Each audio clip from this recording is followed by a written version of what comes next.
Bismillahirrahmanirrahim. Assalamualaikum warahmatullahi. Hari ini kita mau ngurusin paket-paket kiriman ke luar negeri ya, karena saya jualan tanaman hias ke Cirebon. Karena di Cirebon kebetulan ada karantinanya. Jadi ikutin cerita kita terus ya.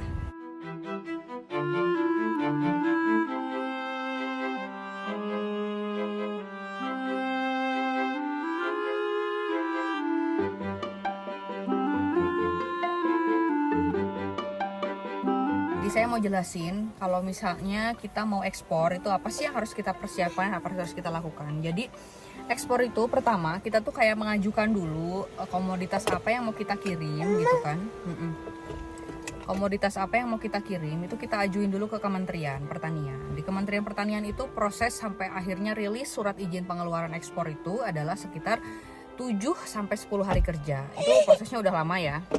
Setelah dari situ gitu ya, itu tuh kan dilakukan pengecekan juga ya sama pihak kementerian, kayak jenis yang mau dikirim apa, berapa jumlahnya kayak gitu kan, terus jenis spesiesnya apa dan sebagainya. Dan kita tuh harus paham jenis-jenis yang kayak gitu. Kalau misalnya kita nggak paham tuh susah gitu ya, apa yang mau dikirim segala bakal makin ribet lah prosesnya gitu kan. Kementerian itu nggak selesai sampai di situ ya prosesnya, itu tuh kita langsung harus berhubungan lagi dengan karantina pertanian. Jadi karantina pertanian itu fungsinya sebagai eksekutor dari apa yang sudah kita ajukan ke Kementerian Pertanian. Jadi karantina itu kayak polisinya lah gitulah ya, yang menertibkan ataupun mengecek ulang kayak gitu ya, bener nggak sih apa yang dikirim dengan apa yang apa yang diajukan kayak gitu loh.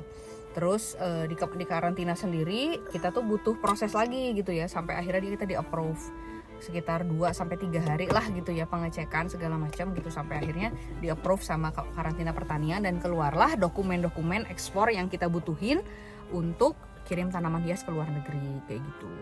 Dan ketika udah selesai dari proses dari karantina pertanian gitu ya, itu nggak selesai sampai di situ juga sih prosesnya.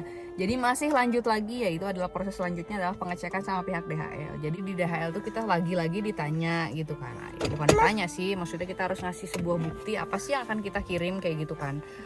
Jenisnya apa, jumlahnya berapa banyak, segala macam kayak gitu. Karena memang ya intinya sih semua ini adalah memang resiko barang yang dikirim adalah resiko tinggi. Jadi memang kita tuh benar harus hati-hati banget gitu ya tentang apa yang mau dikirim kayak gitu kan. Terus beres sama DHL dicek di daerah, karena saya kirimnya lewat Cirebon ya. Dikirim lewat Cirebon, dicek di DHL Cirebon, nanti di Jakarta dicek lagi ulang. Nah, sambil di Jakarta ini adalah semua data-data yang kita kirimkan bersama dengan paket tanaman itu semuanya di-scan kayak gitu sama pihak DHL-nya untuk dikirim ke negara tujuan. Ya, kita baru selesai pengurusan surat-surat dari karantina Cirebon ya. Sekarang kita mau langsung ngedropin paket ini. Ada yang dari ke DHL, ada yang ke pos ya. Jadi sebelum kita bisa ngekspor itu kita juga dimonitoring gitu ya sama pihak dinas pertanian, itu masih di bawahnya kementerian juga gitu ya. Jadi kita itu setiap bulannya harus ngelaporin jenis-jenis tanaman apa aja yang keluar dari greenhouse kita gitu, yang kita kembangkan kayak gitu kan. Terus kemudian ada berapa yang terjual dan sebagainya.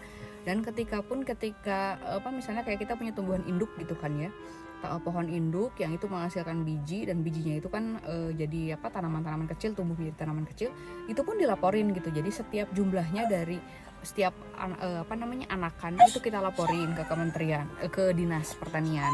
Terus dalam proses ekspornya sendiri ini gitu, itu kalau menurut saya prosesnya lama dan ribet banget gitu kan, beda dengan kita ngejual di dalam negeri. Jadi kalau misalnya goals kamu gitu ketika buat usaha itu adalah pengen ekspor, kalau menurut saya sih salah gitu ya. Kalau saya pribadi, kalau saya punya sebuah usaha yang memang sudah ada pasar dan pembelinya di dalam negeri, saya nggak mau lah repot-repot, ngapain sih ngurusin ekspor ke luar negeri, karena toh pembelinya sudah ada di Indonesia kayak gitu. Nah, dengan biaya yang kita kita keluarin juga untuk kita bisa sampai bisa ekspor, itu tuh sebetulnya sama-sama aja gitu. Costnya gitu kan. Jadi keuntungannya bisa disebut mirip-mirip lah, nggak begitu jauh sih kalau menurut saya perbandingan keuntungan dijual di dalam negeri dan dengan di luar negeri kayak gitu ya. Oke, jadi sekian dulu review ekspor dari saya. Kalau misalnya ada pertanyaan bisa ditulis di kolom komentar. Sampai ketemu di video-video selanjutnya. Wassalamualaikum warahmatullahi wabarakatuh.